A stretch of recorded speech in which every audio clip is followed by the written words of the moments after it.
مولانا صفات علی محمد زبیر بھی ہمارے ساتھ آج موجود ہوں گے. ان سے بھی بہت ساری باتیں ابھی کرنا باقی ہیں، مگر وہ سب سے پہلے بہت پیار سے، محبت سی، عقیدت سی اور احترام کے ساتھ السلام علیکم ورحمۃ اللہ. مولانا صاحب کیا حال چال ہیں آپ کے؟ وعلیکم السلام ورحمۃ اللہ وبرکاتہ. مولانا الحمد صاحب للہ، کیسے ہیں اللہ کا آپ؟ شکر طبیعت ہے. کیسی ہے آپ کی؟ اللہ آپ کو سلامت رکھے، خیر و عافیت سے رکھے، اور ہمارے تمام سامعین کو بھی اللہ تعالیٰ سلامت رکھے، خیر و عافیت کے ساتھ رکھے، اور صحت و آمین عافیت کے ساتھ لمبی عمر عطا فرمائے. آمین آمین یا رب. اللہم آمین. اللہ آپ کو خوش رکھے، صحت و تندرستی کے ساتھ رکھے. مولانا صاحب آمین. وہی اکثر و بیشتر ہم لوگ کہا کرتے ہیں، بہت ساری باتیں ہمیں کرنی بھی ہوتی ہیں. جی ہاں. تو اس کے اندر جو ہماری آج کی تمہیدی گفتگو ہے بیت المقدس کی فضیلت کے بارے میں ہوگی. سرزمین فلسطین نبیوں کی سرزمین کیوں کہتے ہیں، اس کے بارے میں بھی کچھ تھوڑی سی باتیں کریں گے ہم لوگ. جی مگر جی. اس سے پہلے سب سے پہلے وہی بات ہے کہ تمہیدی گفتگو بیت المقدس کی فضیلت. ان دنوں فلسطین اور مسجد اقصیٰ ہر طرف موضوع گفتگو ہے. آج کویت کی تمام مساجد میں وزارت الاوقاف کی طرف سے بیت المقدس اور مسجد اقصیٰ کی فضیلت پر خطبہ جمعہ کا اہتمام بھی ہوا ہے. اس لیے ہماری خواہش ہوئی کہ اپنے سامعین کو اس سلسلے میں بتایا جائے.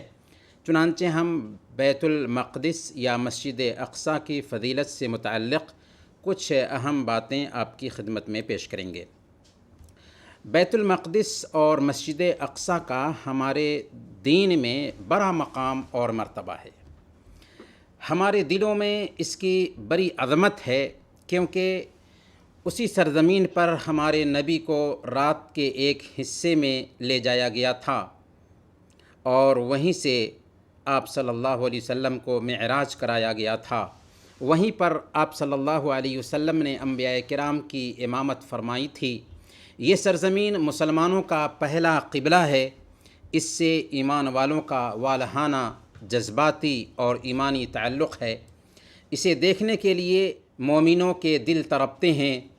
اس میں نمازوں کے اجر و ثواب بڑھا دیے جاتے ہیں. اس میں اطاعت کے کاموں سے اللہ رب العالمین کی قربت حاصل ہوتی ہے. مختلف انبیاء کرام نے اس میں نمازیں پڑھی ہیں. مسلمانوں کے دل اس سے وابستہ ہیں. اس کے لیے لاکھوں جیالوں نے اپنی جانوں کی قربانیاں پیش کی ہیں. بے شمار آیات اور احادیث میں اس کے فضائل بیان کیے گئے ہیں، جن سے اس سرزمین کی اہمیت، عظمت اور مقام و مرتبہ کا اندازہ لگایا جا سکتا ہے. اللہ تعالیٰ نے مسجد اقصیٰ کو خصوصاً اور اس کے اطراف و اکناف کو عموماً بہت سارے خصائص اور امتیازات سے نوازا ہے. یہ وہ سرزمین ہے جسے اللہ تعالیٰ نے مقدس اور پاکیزہ سرزمین بنایا ہے. دنیا والوں کے سامنے اس کی شان بلند کی ہے. اللہ تعالیٰ نے حضرت موسیٰ علیہ السلام کے بارے میں خبر دیتے ہوئے فرمایا کہ انہوں نے بنو اسرائیل سے کہا تھا، سورہ المائدہ آیت نمبر 21، یا قوم ادخلوا الارض المقدسۃ التی کتب اللہ لکم ولا ترتدوا علی ادبارکم فتنقلبوا خاسرین، کہ اے میری قوم کے لوگو، اس مقدس سرزمین میں داخل ہو جاؤ جو اللہ نے تمہارے لیے لکھ دی ہے، پیچھے نہ ہٹو ورنہ ناکام نامراد پلٹو گے. اس آیت میں اللہ تعالیٰ نے سرزمین فلسطین کو مقدس سرزمین قرار دیا ہے. اسراء اور معراج کے مشہور واقعہ میں اسی سرزمین سے اللہ کے رسول صلی اللہ علیہ وسلم کو معراج کرایا گیا. اللہ تعالیٰ نے فرمایا، سورہ الاسراء آیت نمبر 1، سبحان الذی اسری بعبدہ لیلا من المسجد الحرام الی المسجد الاقصی الذی بارکنا حولہ لنریہ من آیاتنا انہ هو السمیع البصیر. پاک ہے وہ اللہ جو اپنے بندے کو رات کے ایک حصے میں مسجد حرام سے مسجد اقصیٰ تک لے گیا، جس کے آس پاس ہم نے برکت دے رکھی ہے، اس لیے کہ ہم اسے اپنی قدرت کے بعد نمونے دکھائیں. یقیناً اللہ تعالیٰ ہی خوب سننے والا، دیکھنے والا ہے. جی ہاں، مسجد اقصیٰ اور اس کے آس پاس کو اللہ تعالیٰ نے بابرکت سرزمین بنایا ہے. یہی وہ مبارک سرزمین ہے جہاں بہت سارے انبیاء کرام کی پیدائش ہوئی. یہاں بہت سے اولیاء اور صالحین نے رہائش اختیار کی. یہ سرزمین اللہ کی بہترین سرزمین ہے جہاں اللہ کے نیک بندے جمع ہوتے ہیں۔ مسند احمد اور سنن ابی داؤد کی روایت ہے۔ حضرت عبداللہ بن حوالہ رضی اللہ تعالی عنہ بیان کرتے ہیں کہ اللہ کے رسول صلی اللہ علیہ وسلم نے ارشاد فرمایا، ان قریب تم مختلف لشکروں میں تقسیم ہو جاؤ گے، ایک لشکر شام میں ہوگا، ایک لشکر یمن میں ہوگا اور ایک لشکر عراق میں ہوگا۔ عبداللہ بن حوالہ رضی اللہ تعالیٰ عنہ نے کہا کہ اے اللہ کے رسول، اگر میں اسے پاؤں تو میں کس لشکر کو اختیار کروں؟ تو آپ صلی اللہ علیہ وسلم نے فرمایا، سرزمین شام کو اختیار کرو، کیونکہ اللہ تعالیٰ نے اسے اپنی زمینوں میں سے چن لیا ہے اور اسی سرزمین کی طرف اللہ کے بندوں کے گروہ کو اکٹھا کیا جائے گا۔ اگر کسی شخص کو شام کی فوج میں شمولیت سے انکار ہو تو وہ یمن کی طرف چلا جائے اور اس کے پانیوں سے سیراب ہو۔ فإن اللہ عز وجل قد توکل لی بالشام وأہلہ، کیونکہ اللہ تعالیٰ نے مجھ سے ملک شام اور وہاں رہائش اختیار کرنے والوں کی حفاظت کی ضمانت لی ہے، یعنی دشمنوں اور ان کے غلبہ سے ان کو بچائے گا۔ اور اللہ کے رسول صلی اللہ علیہ وسلم نے اس سرزمین کے لیے برکت کی دعا بھی کی، چنانچہ صحیح بخاری کی روایت ہے، اللہ کے نبی صلی اللہ علیہ وسلم نے ارشاد فرمایا، اللہم بارک لنا فی شامنا وفی یمننا، اے اللہ ہمارے شام میں ہمیں برکت عطا فرما اور ہماری یمن میں ہمیں برکت عطا فرما۔ اور نماز کے ارادہ سے مسجد اقصیٰ کے لیے کوچ کرنے سے گناہ معاف ہوتے ہیں، خطائیں مٹتی ہیں۔ مسند احمد اور سنن ابی داؤد اور سنن ابن ماجہ کی روایت ہے۔ حضرت عبداللہ بن عمر رضی اللہ تعالی عنہ بیان کرتے ہیں کہ اللہ کے رسول صلی اللہ علیہ وسلم نے ارشاد فرمایا، جب حضرت سلیمان علیہ السلام بیت المقدس کی تعمیر سے فارغ ہوئے تو انہوں نے اللہ سے 3 چیزیں مانگیں۔ پہلی چیز، حکماً یصادف حکمہ، ایسا فیصلہ جو اللہ کے فیصلہ کے مطابق ہو۔ دوسری چیز، وملکاً لا ينبغی لأحد من بعدہ، اور ایسی بادشاہت جو ان کے بعد کسی کے شایان شان نہ ہو۔ اور تیسری چیز، وَأَلَّا يَأْتِيَ هَذَا الْمَسْجِدَ أَحَدٌ لَا يُرِيدُ إِلَّا الصَّلَاةَ فِيهِ إِلَّا خَرَجَ مِنْ ذُنُوبِهِ كَيَوْمِ وَلَدَتْهُ أُمُّهُ، اور جو شخص بھی اس مسجد میں صرف نماز کی نیت سے آئے وہ گناہوں سے اس طرح پاک صاف ہو جائے جس طرح اس دن گناہوں سے پاک صاف تھا جب اسے اس کی ماں نے جنم دیا تھا۔ اور نبی صلی اللہ علیہ وسلم نے فرمایا کہ اما اثنتان فقد اوتیہما وارجو ان یکون قد اوتی الثالثہ، 2 چیزیں تو انہیں مل چکیں اور مجھے امید ہے کہ تیسری بھی مل ہی گئی ہوگی، یعنی یہ دعا بھی قبول کر لی گئی ہے کہ جو کوئی بھی مسجد اقصیٰ میں نماز پڑھنے کے لیے آئے گا وہ اپنے گناہوں سے ایسے پاک صاف ہو جائے گا جس طرح اس دن گناہوں سے پاک صاف تھا جب اسے اس کی ماں نے جنم دیا تھا۔ اور مسجد اقصیٰ ان 3 مساجد میں سے ایک مسجد ہے جن کی طرف عبادت کی نیت سے کوچ کیا جا سکتا ہے، سفر کیا جا سکتا ہے۔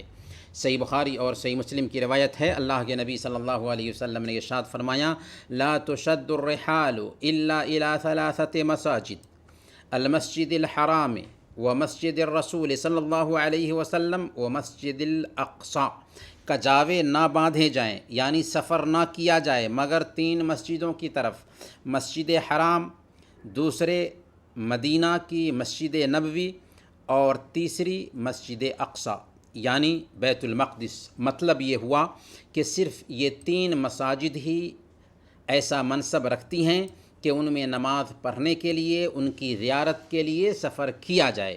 ان 3 کے علاوہ کوئی بھی جگہ مسلمانوں کے لیے یہ درجہ نہیں رکھتی کہ عبادت کی نیت سے ان کی زیارت کے لیے سفر کیا جائے۔ اسی طرح یہ سرزمین ان 3 جگہوں میں سے ایک ہے جہاں دجال داخل نہیں ہو سکتا، اور بیت المقدس سرزمین محشر بھی ہے، یہیں پر سارے انسانوں کو حساب و کتاب کے لیے اکٹھا کیا جائے گا۔ چنانچہ صحیح الجامع الصغیر کی حدیث ہے، اللہ کے نبی صلی اللہ علیہ وسلم نے ارشاد فرمایا، الشام ارض المحشر والمنشر، کہ شام وہ سرزمین ہے جہاں قیامت کے دن لوگوں کو اکٹھا کیا جائے گا اور وہیں سے وہ حساب و کتاب کے لیے منتشر ہوں گے۔ اور مسند احمد کی روایت ہے، اللہ کے رسول صلی اللہ علیہ وسلم نے ارشاد فرمایا، اذا فسد اہل الشام فلا خیر فیکم، جب اہل شام فساد کا شکار ہو جائیں تو پھر تم میں کوئی خیر نہیں، کوئی بھلائی نہیں۔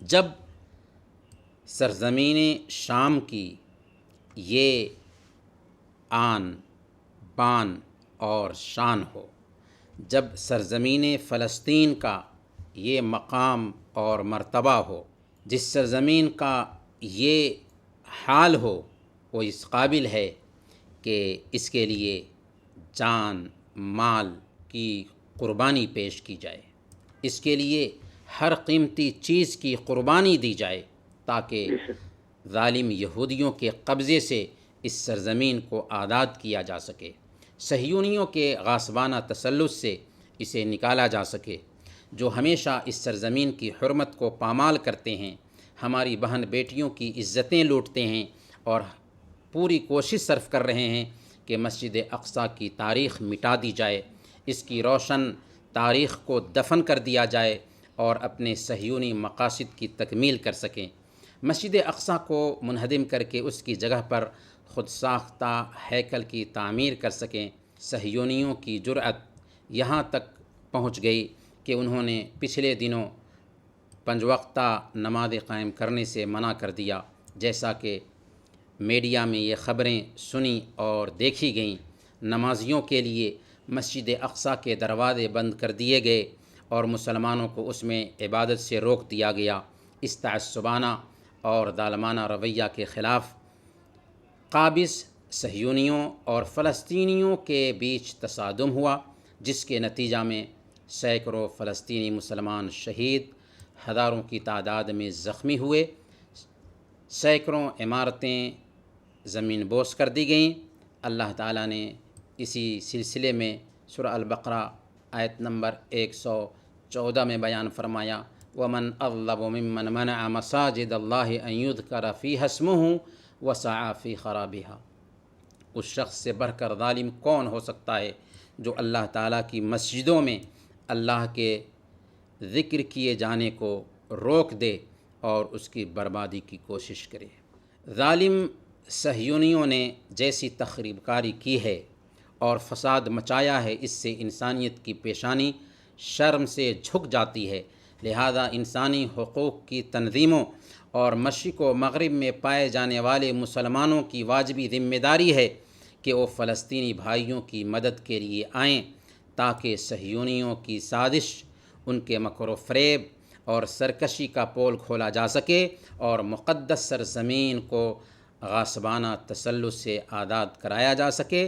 اور ہمیں یقین اور اعتماد ہے کہ اللہ تعالیٰ کی مدد اور نصرت ضرور آئے گی اور اقصیٰ ظالموں کے تسلط سے آزاد ہوگا انشاءاللہ۔ ماشاء اللہ مولانا صاحب، مولانا صفات علی محمد زبیر ہم سے ہمارے ساتھ ایک چھوٹا سا وقفہ لیں گے۔ جیسا ایک دفعہ پھر آپ کا استقبال ہے مولانا صاحب، آپ کو میری آواز آ رہی ہے؟ جی ہاں بالکل آ رہی ہے عبداللہ بھائی۔ مولانا صاحب کیسے ہیں آپ؟ اللہ آپ کو سلامت رکھے، خیر و عافیت سے رکھے۔ اچھا مولانا صاحب، اس وقت آپ لائف ہے ایکسٹریم کے اوپر، ہم نے جو لائن آپ سے لی ہوئی تھی، اب ہماری دونوں لائنیں فری ہیں، ہم دونوں لائنوں پر لوگوں سے بات کر سکتے ہیں، جو چاہے ہمیں فون کر سکتے ہیں۔ مولانا صفات علی محمد زبیر ان کے جوابات بھی دیں گے۔ جی ہیلو۔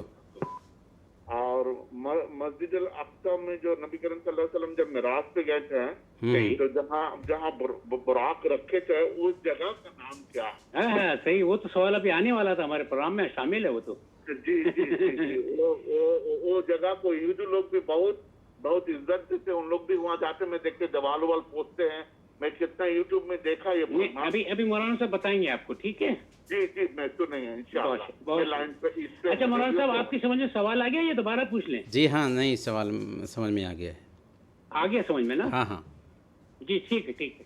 ہاں بھائی سے ہم یہ عرض کریں گے کہ جس جگہ پر اللہ کے نبی صلی اللہ علیہ وسلم نے اپنے براق کو باندھا تھا، وہ جگہ آج بھی سب لوگوں کو معلوم ہے، لیکن اس جگہ سے ہم کو کوئی لینا دینا نہیں ہے، بس یہ ہے کہ ہمیں معلوم ہونا چاہیے کہ مسجد اقصیٰ میں عبادت کا اتنا ثواب ہے اور مسجد اقصیٰ کی یہ فضیلت ہے، لیکن اگر کسی جگہ کا ہمیں علم ہو بھی جاتا ہے تو اس جگہ میں یاد رکھیں کہ کوئی برکت نہیں ہوگی، سمجھے نا، کوئی برکت نہیں ہوگی کہ آپ جا کر کے اس جگہ سے برکت حاصل کریں۔ ہاں، برکت کس میں ہے؟ مسجد اقصیٰ میں نماز اور عبادت میں برکت ہے۔ اس لیے ہمیں اس بات کے لیے فکر مند ہونا چاہیے کہ اللہ تعالی ہمارے لیے آسانی پیدا فرمائے کہ ہم مسجد اقصیٰ میں جائیں اور وہاں عبادت کریں، اس کے لیے ہمیں فکر مند ہونا چاہیے۔ ٹھیک، وہ براق کے متعلق جو پوچھ رہے تھے وہ مسجد اقصیٰ، وہ مقام کا نام پوچھ رہے تھے، وہ مسجد اقصیٰ کے آس پاس ہی میں ہے وہ جگہ۔ ٹھیک ہے، ٹھیک ہو گیا جی، اور ہمارے ساتھ ایک کالر اور بھی۔ ہیلو، السلام علیکم ورحمۃ اللہ وبرکاتہ، جی بولتے رہیے اور مسکراتے رہا کیجیے۔ جی مسکراتے تو انشاءاللہ رہتے ہیں۔ السلام علیکم ورحمۃ اللہ وبرکاتہ۔ فاروق بھائی کیا حال چال ہیں آپ کے، کیسے ہیں؟ الحمدللہ، آپ سے عبداللہ بھائی۔ فاروق بھائی آپ سے باتیں کر کے اچھا لگتا ہے بہت۔ ہمیں تو ہمیشہ ہی اچھا لگتا ہے آپ کی باتیں کرنا اور مولانا صاحب کی باتیں سننا تو بہت اچھا لگتا ہے۔ ماشاء اللہ، اللہ خوش رکھے مولانا صاحب کو۔ اللہ ہم اچھا، سب کو میری خوش رکھے۔ چھوٹی سی ریکویسٹ یہ ہے کہ مجھے ابھی جواب دے دیجیے گا، کیونکہ میں ریڈیو نہیں سن رہا اس ٹائم۔ صحیح ہو گیا، ٹھیک ہے؟ ٹھیک ہے، چھوٹا سا میرا سوال ہے کہ سورۃ الکہف جمعے والے دن پڑھنی چاہیے، ٹھیک ہو گیا، اچھی ہے، ٹھیک ہے۔ اس کی ٹائمنگ کیا ہے؟ یعنی جمعے سے پہلے ہی پڑھنی ہے یا پورے دن میں کسی ٹائم پڑھ سکتے ہیں؟ بہت زبردست سوال کیا۔ اچھا، مزے کی بات ہے کہ اس کے اندر کچھ مولانا صاحب میں اضافہ کر لوں۔ فاروق بھائی لائن پہ رہیے گا، آپ سنتے رہیے گا، آپ سنتے رہیے گا، ٹھیک ہے۔ مولانا صاحب اس میں تھوڑا سا اور اضافہ کر لوں میں کہ سورۃ کہف کے بارے میں لوگ کہتے ہیں کہ عصر کے بعد دوسرا دن شروع ہو جاتا ہے جمعرات کے دن، تو کیا ہم لوگ اس ٹائم پہ بھی یہ سورۃ کہف پڑھ سکتے ہیں یا اس کی ٹائمنگ کیا ہے کہ سورۃ کہف ہمیں جمعے کے بعد ہی پڑھنی چاہیے؟ جی مولانا صاحب۔ جی ہاں، سورۃ الکہف جمعہ کے دن پڑھنے کی بڑی فضیلت وارد ہوئی ہے، اس لیے ہمیں جمعہ کے دن خاص طور پر سورہ کہف پڑھنے کا اہتمام کرنا چاہیے۔ البتہ جمعہ کے دن کی شروعات کب سے ہوتی ہے اور انتہا کب ہوتی ہے؟ تو دن کی شروعات جو ہے نا یا ہجری تقویم کے حساب سے پہلے رات آتی ہے، اس کے بعد دن آتا ہے۔ اس ناحیہ سے جمعرات کے دن سورج ڈوبتے ہی جمعہ کی رات شروع ہو گئی، تو گویا کہ سورج ڈوبتے ہی سورہ کہف پڑھنا ہمارے لیے مسنون ہو گیا، مشروع ہو گیا۔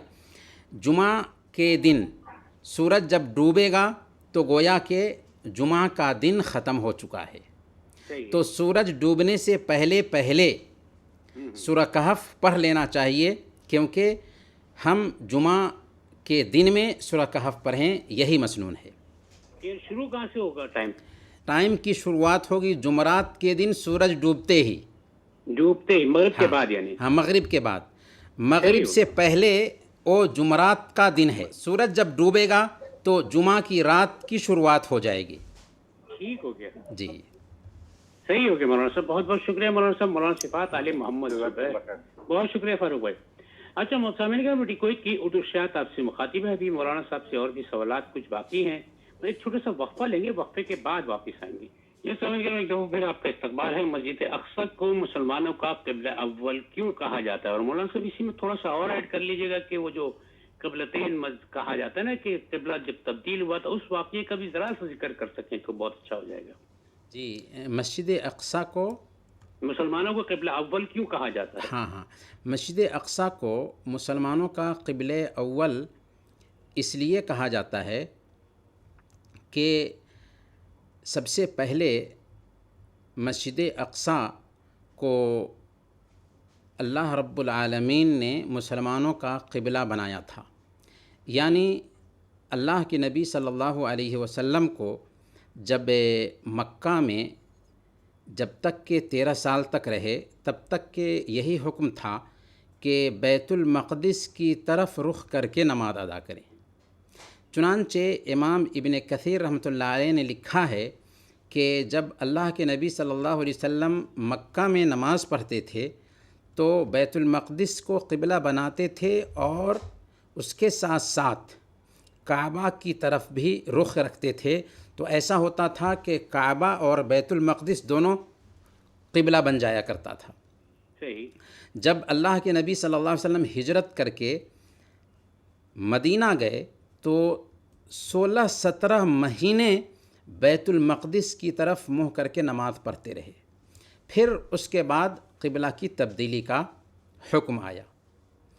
کسی کے ذہن میں یہ سوال پیدا ہو سکتا ہے کہ دنیا کی سب سے پہلی مسجد مسجد حرام ہے اور دوسری مسجد مسجد اقصی ہے، تو مسلمانوں کا پہلا قبلہ بیت المقدس کیسے ہو سکتا ہے؟ صحیح. تو اس کا جواب یہی ہے کہ اللہ کی چاہت یہ تھی کہ آزمائش کے طور پر مسلمانوں کو اس بات کا پابند کیا جائے کہ مکہ میں ہوتے ہوئے جہاں پر خانہ کعبہ ہے حکم دے دیا گیا کہ قبلہ بنائیے بیت المقدس کو.